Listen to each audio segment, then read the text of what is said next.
Terima kasih ya atas perhatian dari teman-teman media terkait dengan masalah yang sedang dihadapi oleh klien kami, Tengku Dewi. Nggak nyangka nih perhatiannya sebanyak ini.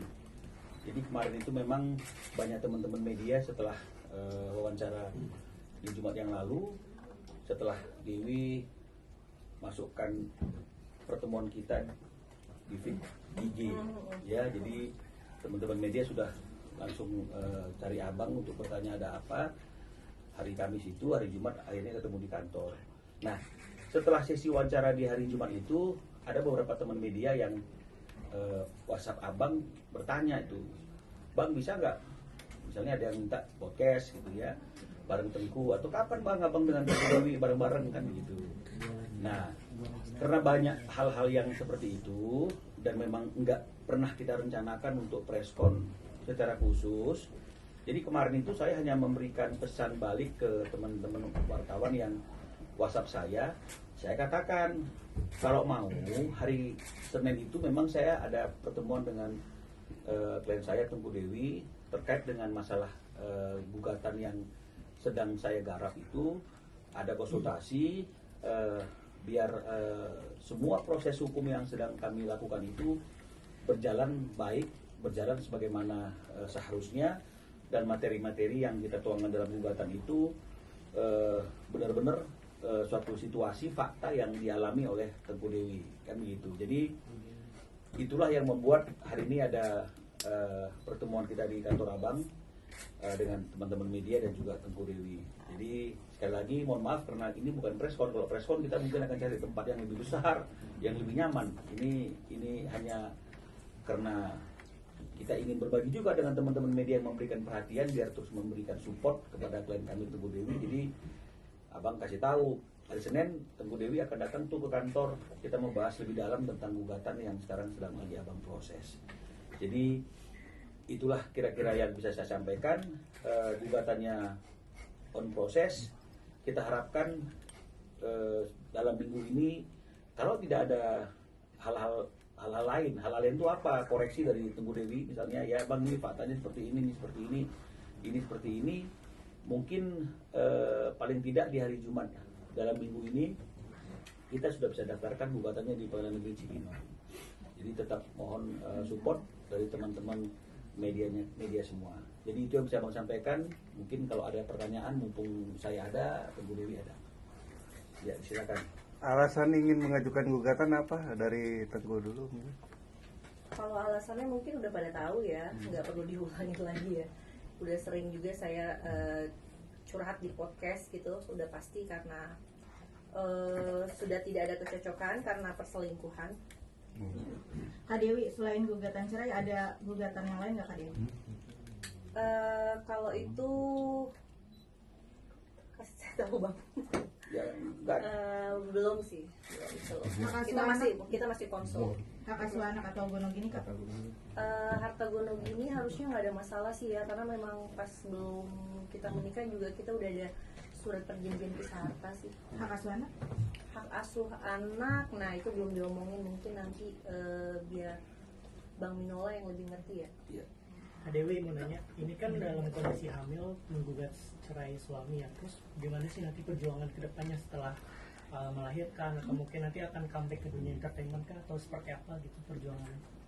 Perjuangannya yang pasti ya menjalani hidup aja, cuma bedanya sekarang kan tanpa suaminya, jadi sendiri, jadi single mom.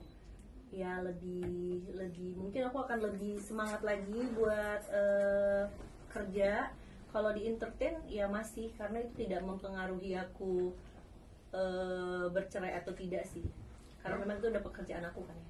Tapi bersedia dijalanin itu nggak Andre ketika nanti lahiran atau seperti apa bicaraannya dari aku sih pengennya sama Andrew tuh benar-benar baik-baik aja pisahnya, semuanya kita selesaikan baik-baik. Jadi nanti urusan anak dari sekarang juga aku tidak melarang sih, jadi dia masih quality time juga kadang sama anak aku. Kak Dewi kan sebelumnya katanya mau fokus lahiran dulu baru memikirkan gugatan, tapi kenapa apa yang membuat Kak Dewi mempercepat istilahnya kayak gitu Kak? Iya mungkin karena supaya statusnya jelas lebih enak kali ya daripada ngegantung, karena kalau untuk nunggu lahiran 2 bulan 3 bulan 2 bulan lagi lumayan lama ya, jadi biar enak juga ke saya dan ke Andrew-nya juga gitu. Andrew sendiri masih suka nemuin Kak Dewi? Enggak, aku udah nggak ada kontak lagi, cuma urusan anak aja lewat babysitter. Kalau untuk nafkah sendiri kan mungkin masih suka ngasih juga atau gimana sih? Apa emang benar-benar udah stop sejak ketahuan? Karena nggak ada komunikasi, jadi saya nggak ada ngobrolin soal nafkah juga sih. Karena dari Andrew-nya yang memutus komunikasi atau ada larangan dari Dari saya dulu, maksudnya biar statusnya ini kan jelas dulu. Saya kan lagi menggugat, memproses. Ya. Jadi supaya fokus, nggak ada pikiran untuk apa ya? Kalau misalnya banyak masukan gitu kan pusing ya. Jadi aku cut dulu aja sampai ada statusnya benar-benar jelas. Apa karena takut luluh gitu Kak? Kalau Ya mungkin bisa jadi ya. Tapi dari Andrew-nya nggak ada kayak usaha buat jalin komunikasi bagaimana gitu Kak? Kan sudah Ada. tertutup komunikasi. Udah tertutup. Paling melalui babysitter aja. Cuma disampaikan gitu aja berarti. Nah, tapi dari Agus juga ada mempertahankan nggak sih sebenarnya sebelum Bapak untuk kembali? Dari siapa? Dari siapa yang Dari mempertahankan? Andrew sendiri ada Gimana tuh? Ya jadi gini, itu juga pertanyaan yang saya ajukan ke Tengku pada waktu itu ya. Jadi saya bantu mewakili Dewi untuk menjawabnya. Jadi simpelnya seperti ini. Kalau memang misalnya Andrew itu menghormati perkawinannya dengan Tengku Dewi dan betul-betul ingin menjaga agar rumah tangga itu tetap berjalan dengan baik, harusnya Andrew tidak melakukan apa yang dia lakukan hari ini, ya. Salah, oke, semua orang berbuat salah. Tapi kalau misalnya salahnya itu berulang-ulang dan salahnya itu hal yang sama terus-menerus selama hampir kurang lebih 11 tahun dalam rumah tangga, ya. Kalau berumah tangga 7 tahun. 7 tahun, 7 ya. tahun pacaran. Nah, 7 tahun berumah tangga. Ini kan membuat Tengku Dewi berpikir Andrew tidak sungguh-sungguh.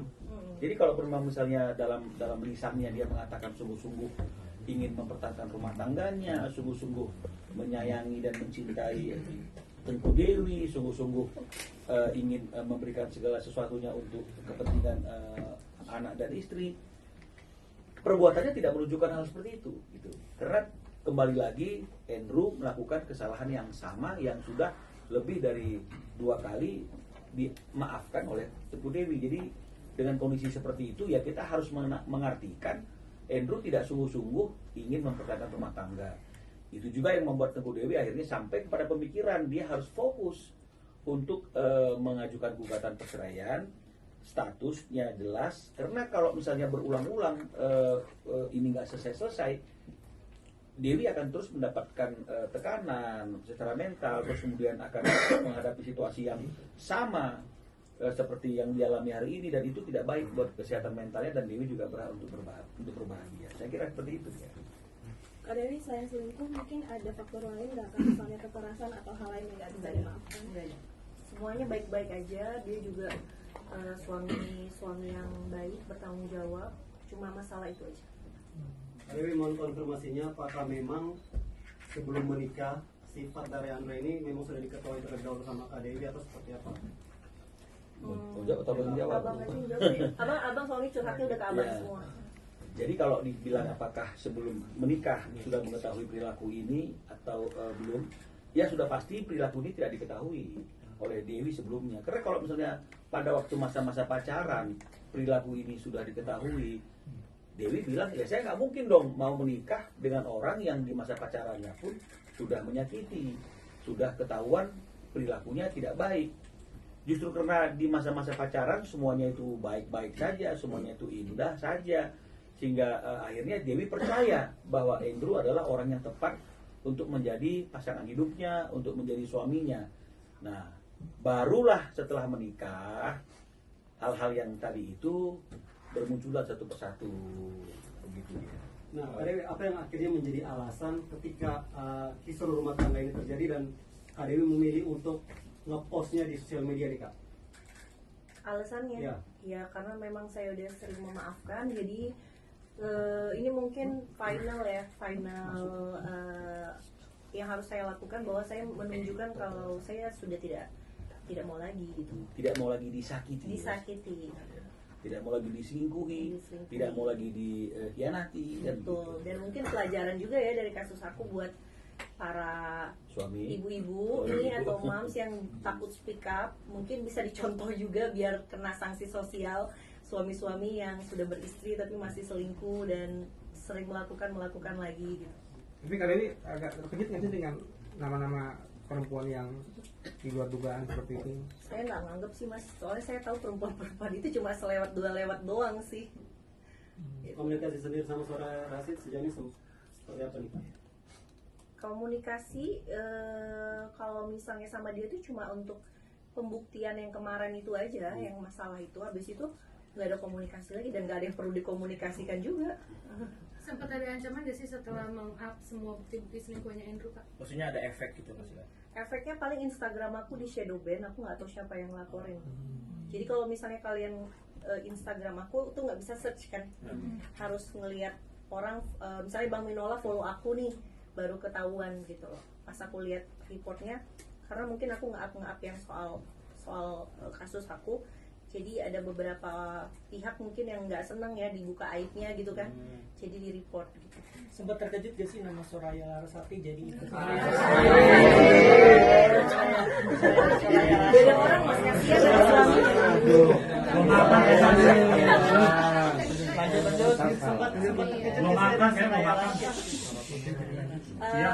Terkejut ya, karena setahu saya memang mereka hubungannya itu cuma partner kerja aja karena sering bareng ya, kayak beberapa kali tuh bareng.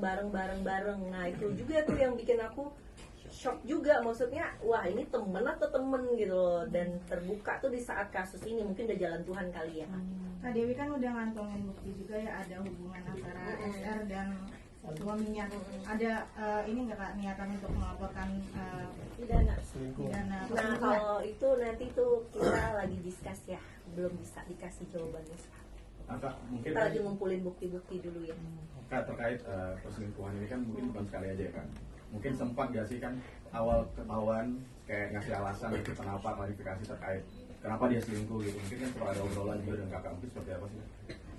Iya biasa kalau misalnya laki-laki bilangnya iseng, tidak ada hubungan apa-apa, cuma iseng-iseng aja, jadi nggak usah dipikirin, tidak ada yang spesial, makanya saya maafin. Tapi kalau kemarin-kemarin kan memang tidak ada bukti.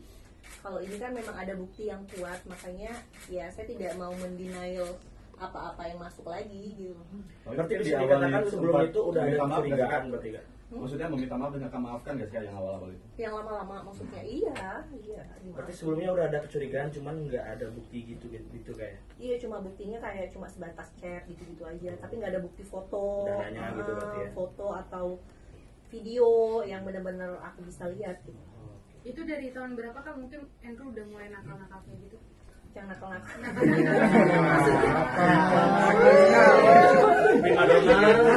Kalau yang benar-benar keluar bukti-buktinya yang kuat itu baru tahun ini sih sebenarnya. Yang iya baru tahun ini kalau yang kuat ya buktinya keluar gitu. Nah sebelumnya kan berarti kan ada kecurigaan kan, sebelumnya udah sering berkali-kali itu, tapi itu dari tahun kemarin atau memang curiganya gitu Kak? Ada lah beberapa tahun yang lalu, adalah satu kali ketahuan aku maafin, terus tahun ini yang baru ketahuan lagi. Bisa dibilang nggak cuma satu orang. Iya. Kak, ini kan mempertimbangkan lagi hamil juga itu ya. Ada nggak sih kayak mempertimbangkan nanti dulu deh tunggu anak lahir atau besar dulu baru menggugat cerai gitu? Ada nggak sih pertimbangannya? Iya, jadi pertimbangan itu kan pasti lebih kepada hal-hal yang berkaitan dengan masalah hal psikologis ya. Bagaimana seorang istri ketika menghadapi lahiran kan biasanya kan rata-rata ingin didampingi oleh suaminya. Nah, tapi untuk kasus ini, ketika saya bertanya sama Dewi pada waktu pertemuan minggu lalu itu, Dewi mengatakan bahwa dia sudah mempertimbangkan dengan masa dengan matang bahwa secara psikologis pun dia lebih siap ketika melakukan proses kelahiran itu tanpa ada gangguan dari manapun juga. Karena kalau misalnya kemudian nunggu sampai proses lahiran, berarti kan artinya kan Andrew juga akan ngotot ya untuk tetap mendampingi, dan sementara kalau ketemu dengan Andrew maka itu akan membuka memori-memori Teguh Dewi terkait dengan masalah perbuatan-perbuatan Andrew di masa lalu maupun di saat ini, yang itu akan berdampak nih kepada psikologisnya. Justru akan baik bagi psikologisnya Kalau kemudian lahiran itu dilakukan dengan tenang tanpa ada gangguan apapun yang mengganggu pemikirannya. Dan kita juga sudah pertimbangkan itu dari segi hukum juga, ya. Seperti yang saya katakan minggu lalu itu, bahwa secara fikih formil memang tidak ada halangan wanita yang sedang hamil itu mengajukan gugatan cerai kepada suaminya. Hanya saja memang ada beberapa syarat yang diatur, dan syarat-syarat itu memang sudah kita lihat, dan itu tidak menjadi halangan buat Dewi meskipun dalam keadaan hamil untuk tetap mengajukan gugatan cerai kepada suaminya. Sehingga itulah yang akhirnya menjadi satu kesimpulan final. Dewi mengatakan tetap jalan gugatan cerainya dilakukan saat ini. Ya. Kak Dewi, sorry nerusin yang tadi, setelah memposting bukti telepon bersama SR, apakah dari pihak SR ada merespon Kak Dewi? Dan takut nggak sih nanti itu kan diposting di sosmed ya, nanti takut jadi bumerang nggak sih? Takutnya SR melaporkan kembali Kak Dewi atau bagaimana? Oh, nggak takut, karena saya nggak salah. Di situ kan jelas, di bukti itu jelas sekali bahwasannya dia mengakui pada saat kejadian, dan itu statusnya Andrew masih suami saya. Andrew menginap di rumahnya, dari mulutnya sendiri kan, harusnya dia yang takut dong, bukan saya. Setelah diposting itu SR ada japri nggak sih atau minta di tag down atau bagaimana? Oh, yang waktu di video, yang di voice note itu semua udah jelas ya. Dia kan minta jangan diposting ya, jangan diviralin kan, ada kan. Kalau kalian benar-benar amatin tuh di situ ada semua. Jadi ya di sini saya nggak salah, saya cuma pengen menggali bukti dari keluar dari mulutnya sendiri, kan dia sendiri yang ngomong. Tapi setelah diposting kan nggak ada omongan dari SR? Nggak ada, dari manajernya walaupun saya kenal juga nggak ada, semuanya pada silent aja, dibawa gila lah ibaratnya, itu mungkin biar redup sendiri kali ya. Untuk saat ini keberadaan Andrew masih menginap di SR atau gimana? Oh enggak, itu tuh yang menginap itu tuh sebenarnya tuh pas hari kejadian doang ya. Tapi setelah itu aku nggak tahu. Kalau sekarang si Andrew balik ke rumah kita yang bareng, saya yang sudah enggak. Tapi Mbak Dewi, maaf, mungkin ini kan Andrew udah beberapa kali mungkin ya. Apa sih yang bikin kuat untuk memaafkan sebelum kejadian sebelumnya? Yang kuat buat memaafkan ya udah pasti ya, namanya berumah tangga itu kan yang dipikirin bukan cuma antara dua orang aja, apalagi sekarang saya udah punya anak ya. Banyaklah pertimbangannya, misalnya dari segi lain dia sebagai suami gak ada masalah, gak pernah KDRT segala macam. Cuma kalau diulang-ulangin lagi kan kita juga manusia punya limit ya, itu untuk memaafkan. Sudah berapa lama kita rumah mandi? Dari kejadian udah 2 minggu ya bang. Maka ada penyesalan nggak sih kak? Penyesalan sebenarnya lebih kayak ke, walaupun gimana pun kan dia tetap anak saya ya. Saya tuh agak sedikit, waduh bener nggak nih ya diviralin gini, takutnya kan membuka aibnya dia gitu. Cuma mungkin ini pelajaran juga buat dia supaya jadi manusia yang lebih baik lagi. Karena gimana pun sekarang dia tuh bukan, misalnya kita pisah nih, bukan sebagai suami, tapi kan dia jadi bapak, seorang bapak dari 2 anaknya yang nanti bakal melihat jejak digital kan, gitu. Kalau misalnya dia tidak mengubah dirinya sekarang, anggap aja ini kayak hikmah lah, ada hikmahnya. Berarti tetap ada gejolak batin sebelum memutuskan untuk di akun sosial media kan? Pas di aksi enggak, karena memang lagi emosi kan pada saat itu. Cuma sekarang ini lebih kayak aku nggak mau ngebahas soal apa yang udah dia lakukan segala macam, tapi aku lebih kayak fokus untuk ya udah kita nanti ini baik-baik aja pisahnya, tapi sebagai parents kita tetap baik gitu. Tapi berarti udah nggak ada kekhawatiran kalau kemudian hari anak bisa lihat jejak digital antara kalian? Enggak. Karena anak saya juga masih kecil ya, nanti aja dipikirin. Ada 20 tahun lagi ya. Itu pun kalau digital masih rame. Pas pertama kakak nge-up bukti perselingkuhannya, respon Andrew sendiri gimana kak? Responnya ya kaget, karena kan selama ini saya selalu maafin dia, saya nggak akan melakukan hal-hal gila seperti ini gitu kan. Iya, dia kaget karena kan aku blok, jadi dia sempat nge-DM dari akunnya Instagram anak aku kayak, kamu kenapa tega banget kayak gitu. Tapi langsung saya blok lagi gitu. Mungkin dia juga shock juga, nggak akan nyangka juga bakal kejadian. Kamu kok tega banget gitu ya? Kamu Tanya yang tega siapa di sini sekarang? Nah itu dia bang. Kamu yang tega. Itu biar netizen yang menjawab ya bang. Kamu yang tega mengangkat masalah ini atau dia yang tega mengkhianati kamu? Ya ini mungkin makanya pelajaran juga buat orang-orang yang jangan meremehkan orang-orang yang sudah memaafkan kalian gitu loh. Bukan berarti manusia itu ada batas kesabarannya loh. Tapi dari keluarga Andrew ada permintaan maaf juga nggak? Udah pasti. Aku sama mamanya lumayan deket ya, lumayan. Maksudnya nggak ada masalah. Mamanya juga bilang, ya Dewi, kalau misalnya anak mami memang udah nyakitin, selesain baik-baik aja. Tuh mami juga minta maaf. Kak, tadi kan pacaran udah 5 tahun, terus menikah juga udah 7 tahun. Tapi sampai di detik ini, sampai mau mengajukan ke pengadilan, kakak sendiri masih ada perasaan apa ya, sebagai suami lah, seperti apa gitu, cinta atau sayang, masih ada masih? Iya, kalau udah 11 tahun bareng-bareng ya, tadi kan 7 tahun menikah, 5 tahun pacaran, lebih ke memori sih. Ya butuh waktu kali ya untuk move on gitu, kayak butuh berbulan-bulan untuk bisa. Karena ada masa-masa baiknya juga yang tetap menjadi memori ya, gitu ya. Dan sekarang kakak ceritain kan masih berlinang ya kak. Masih kerasa sedihnya tuh karena apa sih? Ada tisu nggak sih? Ya itu dia mbak, memori-memori aja. Yang paling diingat mungkin kan dalam memori pernikahan tuh. Aduh, nggak mau ingat-ingat, udah fokus sama yang ini aja, fokus sama proses ya. Yang lama-lama kan udah lewat, jangan diingat-ingat lagi. Berarti mami dari Andrew sendiri udah tahu kalau kakak itu udah bulat keputusannya untuk menceraikan? Kayaknya udah ya, karena dari mamanya sendiri pun udah yang nggak mau aku sakit. Tapi kondisi hubungannya kakak sekarang baik. Ini 7 bulan. Baik, alhamdulillah sih sehat, masih gerak-gerak, babynya masih aktif. Kak, masih konsultasi sama psikolog kan, psikolog itu kan berbeda nih Kak. Udah psikolognya sekarang Bang Winola. Karena Bang Winola juga sebenarnya psikiater juga ya Bang ya, sempat ngobrol soal karakter orang gitu-gitu sih. Nah, tapi sempat worry juga nggak sih kan di tengah kondisi hamil juga, maksudnya harus ngurusin ini juga, takut kenapa amit-amitnya sama babynya. Makanya saya butuh bantuan orang-orang yang expert seperti Bang Minola buat menghandle kasus saya, karena saya yakin semuanya itu udah ada porsinya masing-masing gitu.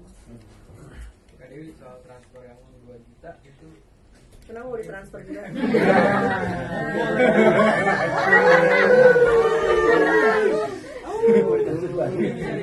Nanya nomor rekening ya. Coba tanya sama perempuan yang masih itu si Andrew transfer dia buat apa gitu. Coba tanya, mungkin beli cilok kali ya. mahalan itu. Tapi memang ada penjelasan tentang itu dari Andrew atau gimana? Nggak ada, kan pas waktu aku akan emang udah putus komunikasi. Hanya coba sama si perempuannya itu gitu, buat apa? Nanti lahiran rencananya akan ditambahin siapa Kak? Sama keluarga udah pasti, sama orang tua, sama ada beberapa sahabat-sahabat aku, manajer aku juga yang mau nemenin. Berarti udah siap tanpa itu ya? Siap lah, orang sesar ini kan tiba-tiba udah aja, nggak perlu ngeden-ngeden. Jadi kalau misalnya udah lahir gitu Kak, udah dibolehin ada untuk jenguk bayinya? Boleh, tapi mungkin kita itu kan ada ruangan baby tuh, dia kan bisa lah lihat, masa kasihan juga kan anaknya dia ya, lihat mukanya gitu. Jadi tidak menutup akses juga kayak kalau setelah selesai lahiran nggak menutup akses juga untuk Andrew buat enggak dong Mbak, ini kan kalau anak tuh nggak ada urusannya. Maksudnya dengan masalah kita anak ya memang anak-anak tuh tetap dibesarkan sama kedua orang tuanya, tapi mungkin sekarang dengan cara yang berbeda. Kita udah nggak satu rumah lagi dan kita udah nggak bareng lagi. Kamu nanya itu dari pihak keluarga Andrew sendiri ada yang mau menunjuk diri untuk mediasi nggak sih, untuk kayak memperdamaikan kalian berdua gitu, ada nggak sih? Karena mungkin aku udah tutup akses ya, jadi aku nggak tahu mereka ada mediasi atau gimana gitu. Ada obrolan itu nggak dari keluarga Andrew? Ayo dong kita mediasi nih biar kita damai. Di blog semuanya di blog. Kak, cara jelasin ke anak, misalnya kakak kan sekarang udah pisah rumah gitu, misalkan anak sering menanyakan keadaan papahnya, gimana cara kakak buat jelasin ke anak kakak? Anak aku masih kecil ya, dan sekarang juga selama 2 minggu kita nggak bareng ini, Andrew itu ada beberapa kali di saat aku kerja itu nyamperin anak aku. Jadi dia ngubungin mbak aku, nanya, ibu di mana? Oh, ibu lagi kerja pak sampai sore. Ya udah bapak ke situ ya, kalian lagi di mana? Bapak mau quality time sama Asian. Ada beberapa kali. Gitu. Jadi tetap aman, nggak terganggu ya. Nggak Sekali lagi terganggu. quality time antara ibu dan anaknya nggak terganggu. Aku juga nggak yang wah lu nggak boleh ya ketemu sama anak nih, nggak kayak gitu, karena aku tahu Eshan itu deket banget juga sama Andrew. Oke.